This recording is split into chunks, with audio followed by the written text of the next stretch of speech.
Selamat sore, perkenalkan nama saya Ernawati Tangwe, NIM 1803030065, kelas Sosiologi B, semester 5, mata kuliah Gerakan Sosial. Di sini saya akan menjelaskan hasil review dari buku pertama yang berjudul Gerakan Koperasi, di mana koperasi dengan akar Eropa dari abad 18 ke 19 telah menyebar ke seluruh dunia. Di sini koperasi berbeda dengan perusahaan lainnya dalam beberapa hal. Di sini mereka membutuhkan partisipasi setiap anggota di bawah prinsip satu bagian, satu anggota, satu suara. Koperasi di sini telah berkembang biak di seluruh dunia sejak tahun 1980-an, menciptakan aktivitas koperasi di setiap sektor ekonomi dan memperoleh bagian terhormat dari berbagai pasar mereka. Meskipun bersifat lokal, koperasi dapat memberikan aliansi dan jaringan hukum lintas sosial, jaringan hukum lintas wilayah, negara, bahkan global. Inti dari koperasi adalah mendistribusikan barang dan jasa secara lebih adil dan di antara semua anggota, bukan untuk mengumpulkan kekayaan bagi pemilik dan pemegang saham. Selanjutnya, untuk mencapai tugas adalah persaingan, kerjasama, dan upaya individual. Persaingan dan kerjasama membutuhkan interaksi sosial, sementara upaya individu hanya membutuhkan satu orang dengan pengetahuan dan keterampilan yang diperoleh. Di sini kompetensi seperti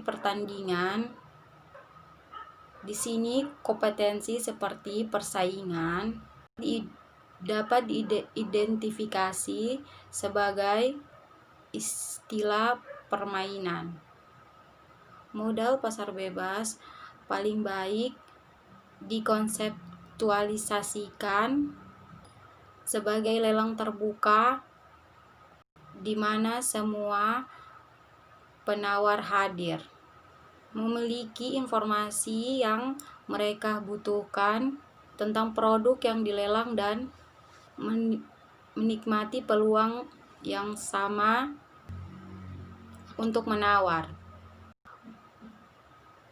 Proses penawaran kompetitif menghasilkan harga yang seadil mungkin dan memastikan distribusi barang yang paling adil.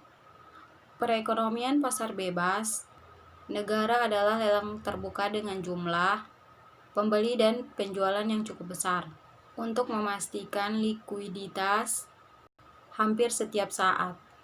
Dua asumsi penting dalam model konseptual ini. Yang pertama yaitu terdapat informasi yang gratis, terbuka, lengkap, dan instan yang tersedia untuk semua pembeli dan penjual barang jasa. Dan yang kedua yaitu ada kesempatan yang sama bagi semua pembeli dan penjual untuk menyajikan, menukar, menerima, menolak, atau memilih tawaran. Di mana asumsi selanjutnya yang dinyatakan adalah bahwa pasar bebas yang beroperasi dengan benar tanpa hambatan dan kendali eksternal akan menghasilkan pertumbuhan ekonomi. Perekonomian yang berkembang pesat yang diukur dengan pertumbuhan PDB akan menghasilkan peningkatan pendapatan yang tersebar di seluruh perekonomian. Akhirnya, kemiskinan akan menyusut dan hilang. Model ekonomi standar pada dasarnya adalah matematika yang terkumpul dari sebuah variabel ekonomi dan hubungannya satu sama lain. 3 asumsi dasar tentang pasar bebas. Salah satu, informasi tersedia secara bebas. Yang kedua, semua pembeli memiliki kesempatan untuk menawar di pasar. Yang ketiga, jika tidak dibatasi oleh kontrol pemerintah atau perusahaan, pasar akan menyebabkan ekonomi tumbuh. Salah satu perbedaan besar antara model standar dan model kapitalisme dan model koperasi kapitalisme adalah bahwa model standar tenaga kerja menjadi komoditas yang harus dibeli dengan harga serendah mungkin. Dalam model koperasi, pekerja juga menjadi anggota. Mereka memperkerjakan manajemen, buruh menjadi anggota, buruh menjadi orang lain dalam model koperasi, dan pemerintahan kembali menjadi pengemudi. Selanjutnya, kerjasama dan keuangan mikro di Asia Tenggara dan Oseania. Bintang perkembangan koperasi di Asia Tenggara tentunya adalah Grameen Bank of Bangladesh dengan model kelompok perempuan, desa untuk menjamin, menabung dan memperbaiki keluarga. Memang model Grameen telah mendunia dengan 50 mitra Grameen Foundation di 20 negara di seluruh dunia dengan total dari 5 juta teman. Bank Rakyat Indonesia menyesuaikan model Grameen dengan Departemen Keuangan Mikro, dan pada akhir tahun 2004 telah menjangkau lebih dari 4 juta pinjaman dan 10 juta penabung. Persaingan dari transnasional, campur tangan pemerintah, dan pemusuhan koperasi di Asia Tenggara dan Oseania tetap bertahan dan bahkan berkembang. Kelangsungan hidup ini sebagian besar disebabkan oleh kemampuan koperasi untuk melibatkan orang-orang pada tingkat masyarakat paling bawah dalam pertumbuhan sosial ekonomi mereka sendiri dan kualitas hidup mereka.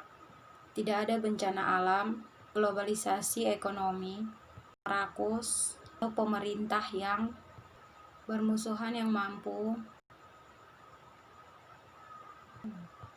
menghentikan gerakan tersebut.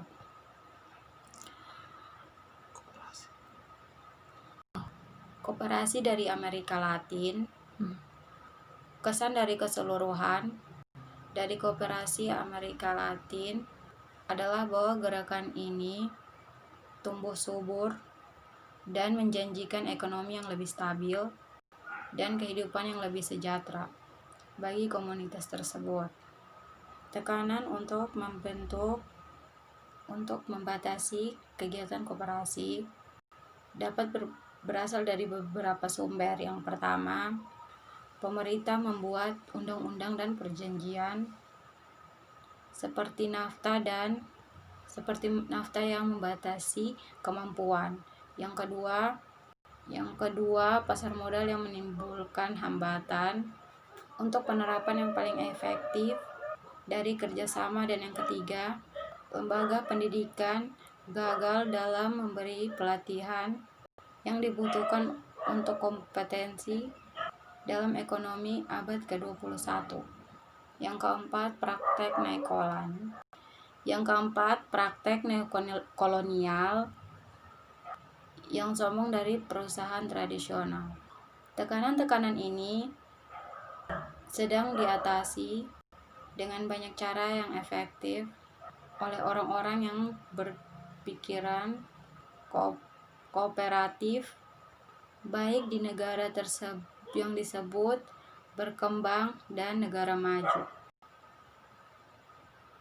Yang terakhir, cara termudah untuk mengakumulasikan modal untuk berbagai koperasi produksi adalah melalui kegiatan mikro atau bank, melalui keuangan mikro atau bank koperasi. Tingkat partisipasi yang mendekati 100% hampir dijamin dengan cara ini. Koperasi retail bisa datang dari belakang dan mungkin harus mulai dari yang kecil dan berkembang jika arus kas memungkinkan. Sekian dan terima kasih. Selamat sore.